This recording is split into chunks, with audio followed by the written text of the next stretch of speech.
Okay, we are finally adopting a VCT setup. I've been looking for so long for something that is kind of affordable, under like $1,200, but more importantly, that fits the base plate workflow that I'm trying to find. Couldn't find anything, gave up on it, and then I found this 8-sin shoulder mount VCT setup, and it was really interesting because the plate here is a Manfrotto 501 plate, which is the exact plate that goes into this head. Now, of course, that wouldn't be a concern if I'm using a VCT. However, my goal is to be able to put my camera onto this 501 plate. If I need to use a shoulder mount setup, I can slide into here, throw the VCT on here, and then if I want to ditch this completely, I slide the camera out, retaining that 501 plate.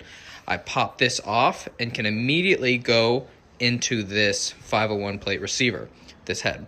So that type of flexibility is something I have not been able to find, and I don't know if it'll work because all 501 plates are not made equally. So that's what I'm gonna try to figure out. As you guys know, I try to keep my rig stashed away, completely built. It's working great.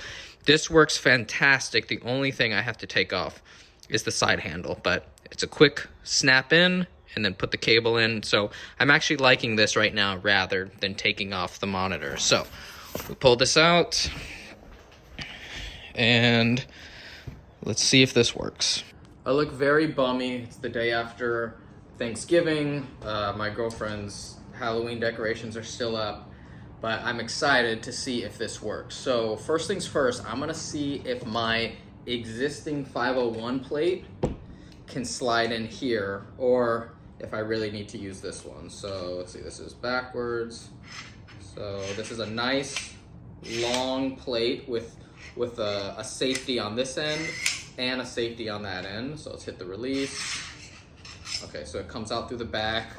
It looks like it stores an Allen key right in there. All right, moment of truth. Okay, so it does go in, but it stops right here. Let's see if I can come in from the front. No, it does not allow a front load. So it's only rear load if I use my plate. And let's switch the plate. Oh, actually, let's just see if we take this plate off. Does the 8-sin plate work perfectly? So the whole reason I got this is because it's side loading. So let's see. Okay, that's snapped in. Let's keep it loose and see. Is there a lock this way? Yes, there is. Is there a lock this way? Yeah, so there's not as much movement as I have on this one. So I think we're gonna go with this plate. It looks like it has the most universal acceptability. So let's take this off. So then this base plate is just a random 501 plate. The one that is actually designed for this tripod, I switched it over to the bottom of the VCT and put the new one on. So I love that it has a 3/8 and a 1/4 20. That's how the FX6 is designed. It's a nice long plate. I'm really a fan of longer plates rather than short. Just allows more options. Let's see. I did notice that there are a couple of, there's 2 small holes at the front of this base plate. I wonder what that allows to be mounted. I wonder if I could mount a dual rail system to just the actual base plate. That would be interesting. Okay, so tighten up and throw the VCT back on. Love the side loading. Now let's throw this on. This is much smaller profile than a lot of the other ones out there. So the current one that I have is from Small Rig, and it's okay. It's just very simple. So this is my current setup. The Small Rig pad, which is decently comfortable. This is definitely not as squishy, but we'll see in practice which is more comfortable. But just right off the bat, this is way squishier. The problem is I had to put my own quick release plate on here, which means the camera kind of hovered, wasn't the most secure. And now we're seeing if this is gonna solve problems. So let's go here. Okay. So this movement allows for like perfecting the balance. Okay, I've never used a VCT plate before. Let's see if it's as easy as it is in the videos. I think you slide it in. Let's see. Slide it forward. Is it in? Oh, that's in. Okay. So it's adding about 3 inches of height, which is not too bad. And the axillary VCT, which is what I got because I saw on B&H, someone said that they have this plate and this, and it works perfectly. I've never even heard of that, so the fact that someone already did this combo for me and let me know is what made me go with this. Also, it was $40 off. This is $400. Black Friday deal made it $300. So normally this type of setup, you're definitely over 4 digits. So the fact that I got both of these for around $450 is really, really good. So here's the safety release. You swing out, and that's how it goes. So far, I would thought it'd be a little stronger of a click, but that's okay. And then I got this setup. So as you guys know, I use the shape arm for my handle. It's great, it's fantastic. I throw it on the left rail so that it is more under the weight rather than if I put it on the right rail. It throws my arm way out, and it's just easier when my arm is under the weight. So sliding this out, let's see if this easily goes in. And I heard someone say something about this in the reviews, but almost every dual rail has this type of function to tighten. They said for this one, you have to use an Allen key, which is really weird. I don't know where to access it, but yeah, I can't do it with a thumb screw here. So I'll figure that out. Give me a second. Flip the camera over and it reveals this Allen key, and this is Allen screw. This is the key that was kept in the side of here, which is really, really nice. And then you just tighten it up. Done with the key. Now that just goes right in here. It's magnetized. That's great. And now we can kind of find where the balance is. It's like right about here, almost all the way back. Interesting. Throw the handle on the side.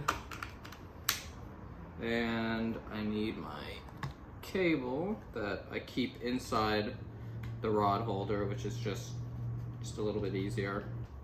Also, when you're turning on your camera, this part has to be connected before you stick it into the camera. I don't know what it is, but it needs to follow that protocol or else it doesn't recognize.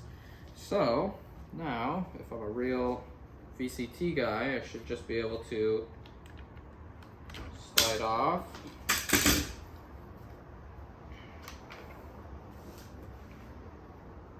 Okay. Definitely not as comfortable as the Small Rig one, surprisingly, which is only $99. However, this is not bad. It's just very firm here. I might try to adjust that with some padding, or honestly, something that I've really considered is just doing a lot of delt work, because my shoulders slope down like this. And if I can have a more even surface, a flatter surface, it would be more comfortable. Something just to keep in mind, but this is not bad. Even with these V-mount batteries adding weight to the back, I still have to pull this all the way, that like pretty much to the limit. So this is one of the reasons that this distance right here is one of the reasons why I would like actually a longer lens. I would prefer if the 24-70 was, actually this is the 16-35, but pretend it's a 24-70 Mark II.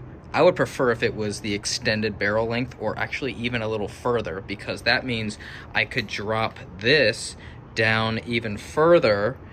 And the issue is sometimes this can be in the frame, especially on the 16-35. On the 24-70, there's a little bit more leeway, but with a longer lens, I can extend this even further, which is more comfortable for my eyes. A lot of people who use the OEM stock monitor, this is way too close for your head to be right here. I mean, it's practically touching your eye. So I've made a video before where I talked about how I did this setup, and I'm actually gonna do a full updated rig breakdown. It might be my next video, because there has been a ton of changes since the one I did last year, and this one is so much more efficient. That is the name of the game for my rigs, is efficiency. I do not want to spend any time doing anything, really. I just wanted to pull out and work. That's part of the initiative with this VCT. Yes, it does add weight, it does add bulk, but when I am doing documentary jobs, I think this is going to be the proven method. And then when I'm not, it's just a simple slide the whole camera out, pop this off, and put the camera back in here. And that is what I've been wanting for a long time. And I love social media, because as soon as I posted this on my Instagram story, someone said, a social media friend said, hey, I have this exact same base plate. It's great. The only problem is sometimes there's a screw that gets loose, preventing it to lock. So what he has to do is open up the casing, tighten it down, maybe put some Loctite on there, and then that was the end of that issue. So that's free, valuable information for me, and now for you guys.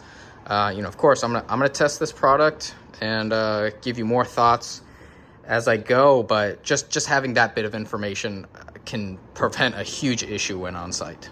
I try to be extremely intentional with my purchases, and this E-Image G806 was a risk, because I had not seen many review videos, many just reviews in general on B&H, so it was kind of a risk, and I am ending up loving it because it has the mono lock, not the flip latch like the Sackler, but just a twist lock. Same functionality, you can pull everything up with just one lock, and stepped rings for tilt, pan, and then something that I never really had to use before was counterbalance. Now that my rigs are getting heavier, this is a thing that I need to implement. So at a 0, you can see if I tilt this, it will fall. If I switch this to 4, then let's just get it activated. Okay, so now if I bring it like this, it will stay. That is extremely valuable when you're using, when you have precision movements. You don't want it always just resetting right back here. You don't want it dropping and falling. This is the small type of benefit, or small type of element that really, really benefits you, just to have more control over your rig. And I did buy some, I believe these are 8-inch carbon fiber rods. I don't need it for going handheld, shoulder mounted. However, there's been a couple times where I've needed to mount a teleprompter, and this is what that's going to be used for. I can see in the future, if I can find a cinema zoom lens that does not change length when zoomed, Then I will put the mat box on here, and that way it can stay at the exact same spot no matter where I zoom. And I think that would be a great option as well. There really isn't anything like that I want that's full frame, that's wide enough like to match the 24-70 with 2.8. There's really not that many options. For Super 35, there's a ton of options. I would love to use the Fujinon 18-55s, which is about the same focal range on a Super 35 sensor, but this can only do Super 35 and 1080. So it's kind of a bummer. I wish it had 4K Super 35 like the FX9. It doesn't. It's also half the price, so I get it. But that is something that I'm probably going to implement in the future, not immediately. Double rail system for a mat box. But let's throw it into practice one more time. So we're doing some shots on the sticks. Everything's looking good. They say let's move. So we say, okay, we're going to shoulder mount. Just hit the release, pop off, and back in business. That type of efficiency is what I'm after, so it works.